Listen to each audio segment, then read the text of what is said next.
అలా పెట్టుకుని ఒకసారి కాశీని చూస్తే అప్పుడు మరలా జ్యేష్ఠ మాసంలో దాని గురించి మళ్ళా చెప్పుకుందాం. కాశీ క్షేత్రం గురించినటువంటి ఇంకో వింత. ఈ వచ్చిన వాళ్ళందరూ మళ్ళా అప్పుడు వస్తారు కంపల్సరీగా, ఎందుకంటే దానికి ఉన్న ప్రాముఖ్యత వేరు.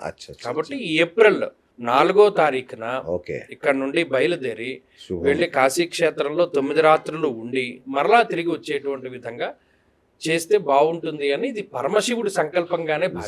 ఇంకొకటి అండి, అవి వినే వాళ్ళకు కూడా ఆ భాగ్యం లేకపోతే కూడా ఈ వీడియో వాళ్ళ దాకా చేరదు. నిజం చెప్పాడు, అంత గొప్ప వార్త ఇప్పుడు మీరు చెప్పింది సూపర్. అట్లాగే మధ్యలో పంచక్రోశ యాత్ర అని ఒకటి చెప్పారు.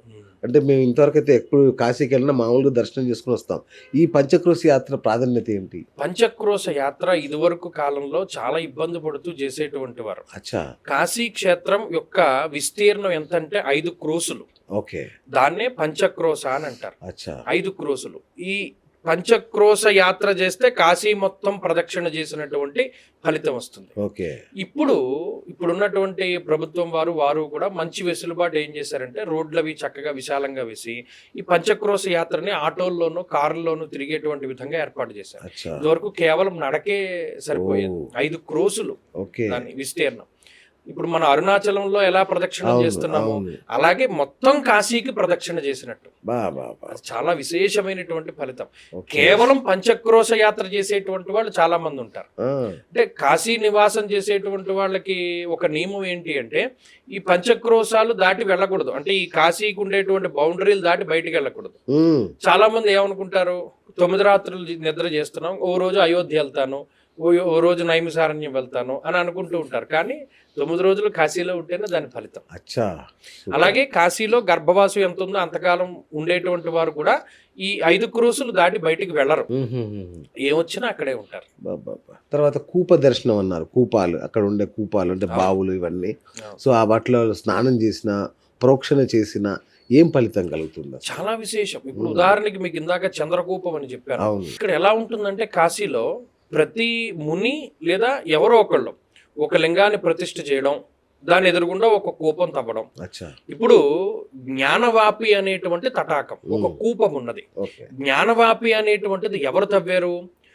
ఏకాదశి రుద్రుల్లో ఒకరైనటువంటి ఈశాన రుద్రుడు చాలా కాలం పాటు కాశీ క్షేత్రంలోనూ మిగతా చోట అంతా కూడా వర్షాలు పడకపోతే ఈశాన రుద్రుడు వచ్చి ఈ కాశీ క్షేత్రానికి ఈశాన్య భాగముందు ఒక చెరువు తవ్వితే దాంట్లో నీళ్లు పడ్డాయి. ఆ నీళ్లతోటి పరమశివుడికి సహస్రఘట లింగాభిషేకం చేశాడు ఆయన. అప్పుడు మొత్తం అంతా కూడా నీళ్లు వచ్చాయి. ఆ క్షేత్రంలో ఆ జ్ఞానవాపి కూపానికి ఒక ప్రాముఖ్యత ఉన్నది. ఎవడైనా సరే యజ్ఞోపవీత ధారణ చేసినటువంటి వాడు, ఆ అధికారం ఉన్నటువంటి వాడు సంధ్యావందనం గనక చెయ్యలేకపోయినా, లేదు కాలాతిక్రమ దోషంతో సంధ్యావందనం చేసినా ఆ దోషాలన్నీ ఎలా పోతాయి అంటే జ్ఞానవాపి దగ్గర సంధ్యావందనం చేస్తే పోతాయి అన్నాడు. ఆ జ్ఞానవాపి తటాకం దగ్గర ఎవడైతే సంధ్యావందనం చేస్తాడో వాడు ఈ సంధ్యావందనం చేయనటువంటి దోషాలన్నీ పోతాయి, లేదా కాలాతిక్రమం చేసి సంధ్యవార్చినటువంటి దోషాలన్నీ పోతాయని చెప్పి కాశీఖండంలో స్పష్టంగా చెప్పారు. అలా చంద్రకూపము, జ్ఞానవాపి, తర్వాత ఏమో అనేక రకాలైనటువంటి తటాకాలు. చాలా మందికి ఇప్పుడు చూడండి, ఇప్పుడు ఎక్కువగా సోషల్ మీడియాలో ఒక గుడి ఇంత టిల్ట్ అయ్యి గంగలో మునిగిపోయి ఉంటుంది కాశీలో అని కనబడుతుంది. అది రత్నేశ్వరం యొక్క ఆలయం. రత్నేశ్వర ఆలయం అంటే ఎవరిది అంటే పరమశివుడి యొక్క మామగారు హిమవంతుడు సాక్షాత్తు ఆయన ఒక దేవాలయాన్ని నిర్మించి అక్కడ శివుడిని ప్రతిష్ఠించి ఆ దేవాలయం మొత్తము కూడా రత్నాలతోటి నింపి ఆ గోళ్ళగన్నిటికీ రత్నాలు పెట్టాడు ఆయన. రత్నాలు, మణులు, వజ్రాలు, వైఢూర్యాలు అన్నిటినీ పొదిగి ఆ దేవాలయాన్ని కట్టాడు. ఆయన పేరు రత్నేశ్వరుడు. అప్పుడు పార్వతీదేవి అడుగుతుంది, మీరు ఇన్ని లింగాల్లో ఉన్నారు కదా, మా నాన్న ఇక్కడ గుడి కట్టారు, ఆ లింగంలో కూడా ఉండాలి అంటే ఆయన ఉంటాను అని చెప్తాడు. ఆయనే రత్నేశ్వరుడు. మణికర్ణిక ఘాట్ దాటిన తర్వాత అది నీళ్లలోనే ఉంటుంది, ఎక్కువ భాగం వంగి ఉంటుంది. ఇవి మనం చూస్తాము, కానీ దానికి సంబంధించినటువంటి వివరం ఎవరికి తెలియదు. మన గోదావరి జిల్లాలకు సంబంధించిన వ్యక్తి 300 సంవత్సరాలు బతికి ఆయన రామకృష్ణ పరమహంస గారు, లేకపోతేనేమో స్వామి వివేకానంద గారు, వీళ్ళందరి చేత ఆయన చక్కగా సంభాషణ చేసి వాళ్ళతోటి 300 ఏళ్ళు బతికిన తర్వాత జీవ సమాధి చెందినటువంటి త్రిలింగ స్వామి మఠం మఠం ఉంది. అది ఇది బిందు మాధవుడి గుడి పక్కనే ఉంటుంది. అవన్నీ మనం చూడొచ్చు. సంకటామాత గుడి ఉంటుంది. సంకటామాత అంటే జీవితంలో ఎవరికైతే ఈ సంకటాలు ఎక్కువగా ఉన్నాయో వారు ఆమెను దర్శనం చేసి అక్కడ సంకట స్తోత్రం చదివితే ఆ దోషాలన్నీ పోతాయి అన్నాడు. దాని పక్కనే యమాదిత్యుని యొక్క ఆలయం ఉంటుంది. అంటే ఇవన్నీ పక్కపక్కనే ఉంటాయి కానీ మనకి తెలియదు, మనం నడుచుకుంటూ వెళ్ళిపోతాం. ఈ లింగానికి ప్రాముఖ్యత ఉన్నదని దీనికని కర్ణాటక ఘాట్ అని ఒక ఘాట్ ఉంటుంది. ఆ ఘాటు దగ్గరలోనే ఒక భైరవుడి యొక్క క్షేత్రం ఉంటుంది. అష్టభైరవుల్లో ఒకరు అక్కడ ఉంటారు. మహామృత్యుంజయేశ్వరుడు దేవాలయం ఉంటుంది, అక్కడ అచితాంగ భైరవుడు ఉంటారు, అక్కడే ధన్వంతరి కూపం ఉంటుంది. అంటే ఇవన్నీ ఏమంటే వెళ్ళరు, తెలియదు, చూపించే వాళ్ళు లేరు, కొన్ని మాత్రమే వాళ్ళు తిరగలుగుతారు. కానీ నిజానికి ఇవన్నీ చూస్తే లేదో తెలుసుకున్నా కూడా చాలా పుణ్యము. సూపర్.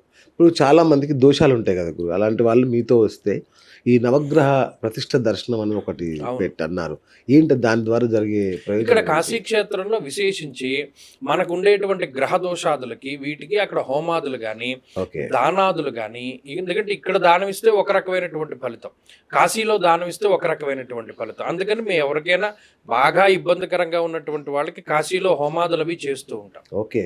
కాబట్టి అక్కడ లేదు ఎవరైనా ఈ పితృదేవతలకు సంబంధించినటువంటి కార్యక్రమాలు చేయాలి అనుకుంటే అక్కడ కొంత మంచి బ్రాహ్మణులను ఏర్పాటు చేసి ఆ కార్యక్రమాలు అవన్నీ కూడా మనం చేసుకోవచ్చును.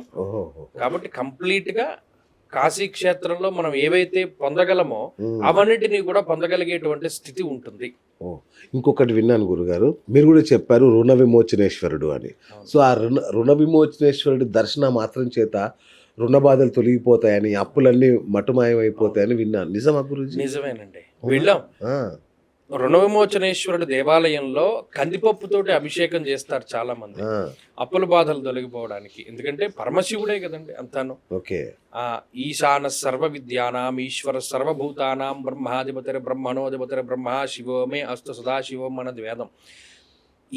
ఆ పరమేశ్వరుడే సమస్త సంపదలకి కూడా ఆయనే అధిపతి. ఆరోగ్యం భాస్కరాదిచ్చేత్ ఐశ్వర్యం ఈశ్వరాదిచ్చేత్ అన్నాడు. శివుడు తలుచుకుంటే లేనటువంటి ఐశ్వర్యం ఏముంది?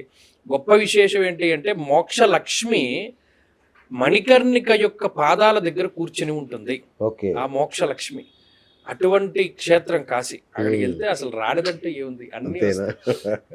రైట్. అయితే కాశీ అనగానే చాలా మందికి పిండ ప్రదానం అనేది ఒకటి ఫిక్స్ అయిపోతారు, మన పూర్వీకులకు మనం పెట్టుకుందాం అని. సో దీన్ని మీరు దగ్గరుండి చేపిస్తారా మీ ఆధ్వర్యంలో? అయ్యో ఖచ్చితంగా. మంచి బ్రాహ్మణులు కాశీలోనే ఉన్నారు, వారితో చెప్పి వీరికి ఏ విధమైన ఇబ్బంది లేకుండా కాలం, ముఖ్యంగా అక్కడ కాలానికి చాలా ప్రాముఖ్యత, అపరాహ్న సమయంలో నిష్ఠగా చక్కగా చేసేటువంటి వాళ్ళు అక్కడే ఉన్నారు. సో పితృదోషాలు ఉన్న వాళ్ళు కూడా ఇవన్నీ తొలగిపోతాయి.